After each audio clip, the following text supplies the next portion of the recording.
Indian ഉത്സവങ്ങളിൽ തദ്ദേശീയ ഉൽപ്പന്നങ്ങൾ ഉപയോഗിക്കണമെന്നും മറ്റ് രാജ്യങ്ങളിൽ നിന്നുള്ള ഉൽപ്പന്നങ്ങളെ ആശ്രയിക്കുന്നത് ഒഴിവാക്കണമെന്നും പ്രധാനമന്ത്രി നരേന്ദ്രമോദി ജനങ്ങളോട് അഭ്യർത്ഥിച്ചു. മറ്റുള്ള രാജ്യങ്ങളുടെ ഭീഷണികൾക്ക് മുന്നിൽ തലകുനിക്കാതെ സ്വന്തം രാജ്യത്തെ ജനങ്ങളെ അഭിമാനപൂർവ്വം ചേർത്ത് നിർത്തി അവരുടെ ആവശ്യങ്ങൾ നിറവേറ്റുന്നതിൽ ഏറ്റവുമധികം പിന്തുണ നൽകുകയാണ് പ്രധാനമന്ത്രി നരേന്ദ്രമോദി. അഹമ്മദാബാദിൽ തിങ്കളാഴ്ച നടന്ന ഒരു പൊതുയോഗത്തിലാണ് പ്രധാനമന്ത്രി പറഞ്ഞത്. ഇത് ഉത്സവങ്ങളുടെ കാലമാണ്. നവരാത്രി, വിജയദശമി, ധൻതേരസ്, ദീപാവലി ഇതെല്ലാം അടുത്തു വരികയാണ്. ഇവ നമ്മുടെ സംസ്കാരത്തിന്റെ ആഘോഷങ്ങളാണ്. പക്ഷേ അവ സ്വാശ്രയത്തിന്റെ ആഘോഷങ്ങളുമാകണം. അതിനാൽ ഞാൻ എൻ്റെ അഭ്യർത്ഥന ആവർത്തിക്കുന്നു. നമ്മൾ ജീവിതത്തിൽ ഒരു മന്ത്രം സ്വീകരിക്കണം. നമ്മൾ എന്ത് വാങ്ങുന്നുവെങ്കിലും ഇത് ഇന്ത്യയിൽ നിർമ്മിച്ചത് ആയിരിക്കണം. അത് തദ്ദേശീയമായിരിക്കണം. നമ്മുടെ രാജ്യത്തെ പൗരന്മാരോട് ഇന്ത്യയിൽ നിർമ്മിച്ച വസ്തുക്കൾ വാങ്ങുന്നതിനാണ് ഞാൻ അഭ്യർത്ഥിക്കുന്നത്. അലങ്കാര വസ്തുക്കളോ സമ്മാനങ്ങളോ ആകട്ടെ, നമ്മുടെ രാജ്യത്ത് നിർമ്മിക്കുന്ന ഉൽപ്പന്നങ്ങൾ തിരഞ്ഞെടുക്കാം. മറ്റു രാജ്യങ്ങളിൽ നിന്നുള്ള വസ്തുക്കൾ വിൽക്കുന്നതിൽ നിന്ന് ബിസിനസ്സുകളെ ഒഴിവാക്കാനും ഞാൻ പ്രോത്സാഹിപ്പിക്കുന്നു. ചെറുതും എന്നാൽ ഫലപ്രദവുമായ ഈ നടപടികൾ നമ്മുടെ രാജ്യത്തിന്റെ പുരോഗതിയും സമൃദ്ധിയും മുന്നോട്ട് കൊണ്ടുപോകുന്നതിൽ നിർണായക പങ്കുവഹിക്കുമെന്നും അദ്ദേഹം കൂട്ടിച്ചേർത്തു. ഇന്ത്യൻ വിപണികളിൽ നിറഞ്ഞു നിൽക്കുന്ന ചൈനീസ് ഉൽപ്പന്നങ്ങളെ പരാമർശിച്ചുകൊണ്ടാണ് പ്രധാനമന്ത്രി മോദി ഈ പ്രസ്താവന നടത്തിയത്. ഉത്സവങ്ങളിൽ ഉപയോഗിക്കുന്ന ഗണേശ വിഗ്രഹങ്ങൾ പോലും പലപ്പോഴും ചെറിയ കണ്ണുകളുള്ളവയാണ് എന്നും പ്രധാനമന്ത്രി മോദി നേരത്തെ അഭിപ്രായപ്പെട്ടു. ഇത് ചൈനയിൽ നിന്നാണ് വരുന്നതെന്ന് സൂചിപ്പിക്കുന്നു. എത്ര ലാഭമുണ്ടാക്കിയാലും വിദേശ വസ്തുക്കൾ വിൽക്കില്ലെന്ന് ഗ്രാമത്തിലെ വ്യാപാരികളെ പ്രതിജ്ഞയെടുക്കാൻ നാം പ്രോത്സാഹിപ്പിക്കണം. നിർഭാഗ്യവശാൽ ഗണേശ വിഗ്രഹങ്ങൾ പോലും വിദേശത്തു നിന്നാണ് വരുന്നത്. കണ്ണുകൾ പോലും ശരിയായി തുറക്കാത്ത ചെറിയ കണ്ണുകളുള്ള ഗണേശ വിഗ്രഹങ്ങൾ.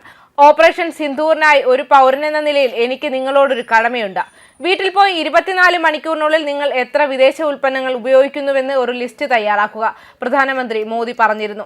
ഇന്ത്യയുടെ സമ്പദ് വ്യവസ്ഥയെ കൂടുതൽ ഉത്തേജിപ്പിക്കുന്നതിന് മേക്ക് ഇൻ ഇന്ത്യ ഉൽപ്പന്നങ്ങൾ ഉപയോഗിക്കാൻ പ്രധാനമന്ത്രി ജനങ്ങളോട് അഭ്യർത്ഥിച്ചു. പൊതുപ്രഭാഷണത്തിനിടെ ഇന്ത്യൻ സംരംഭകരുടെ താൽപര്യങ്ങൾ തനിക്ക് പരമപ്രധാനമാണെന്ന് പ്രധാനമന്ത്രി മോദി വ്യക്തമാക്കി.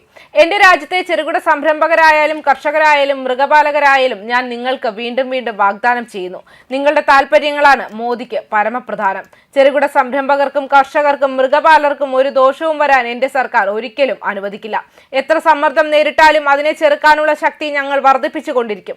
ഇന്ന് ആത്മനിർഭർ ഭാരത് അഭിയാൻ ഗുജറാത്തിൽ നിന്ന് വളരെയധികം ഊർജ്ജം നേടുന്നു. ഇതിന് പിന്നിൽ 2 പതിറ്റാണ്ടുകളുടെ കഠിനാധ്വാനമുണ്ടെന്നും അദ്ദേഹം പറഞ്ഞു. പൊതുപരിപാടിയിൽ ഓപ്പറേഷൻ സിന്ധൂറിന്റെ വിജയത്തിന് അദ്ദേഹം ഇന്ത്യൻ സേനയെ പ്രശംസിക്കുകയും ചെയ്തു.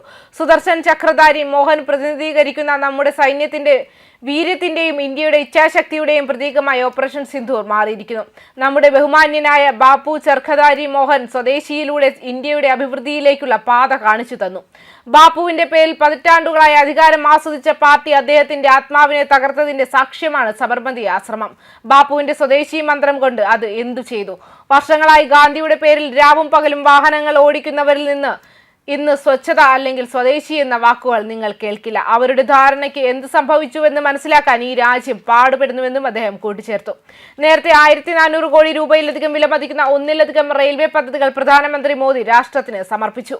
അതിൽ 530 കോടി രൂപയിലധികം വിലമതിക്കുന്ന 65 കിലോമീറ്റർ മഹേശന പാലൻപൂർ റെയിൽപാത ഇരട്ടിപ്പിക്കൽ, 37 കിലോമീറ്റർ കലോൽ കാടി കറ്റോസൻ റോഡ് റെയിൽപാതയുടെ ഗേജ് പരിവർത്തനം, 860 കോടിയിലധികം വിലമതിക്കുന്ന 40 കിലോമീറ്റർ ബെജ്രാജി രാണുജ് റെയിൽപാത എന്നിവ ഉൾപ്പെടുന്നു.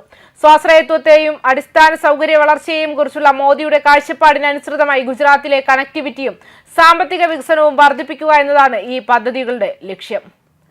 ന്യൂസ് ഡെസ്ക് കർമ്മ ന്യൂസ്.